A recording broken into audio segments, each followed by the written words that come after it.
അന്നദാന പ്രഭുവേ നിൻ ആശ്രയം യാചിച്ചുകൊണ്ടഗതികൾ നിന്നാമം ധ്യാനിക്കുന്നു.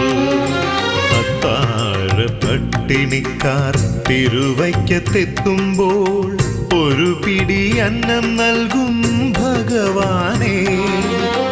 അന്നദാന പ്രഭുവേ നിൻ ആശ്രയം യാചിച്ചുകൊണ്ടഗതികൾ നിന്നാമം ധ്യാനിക്കുന്നു. ഓ ശംഭോ ശിവശംഭോ സ്വയംഭോ, ഓ ശംഭോ ശിവശംഭോ സ്വയംഭോ.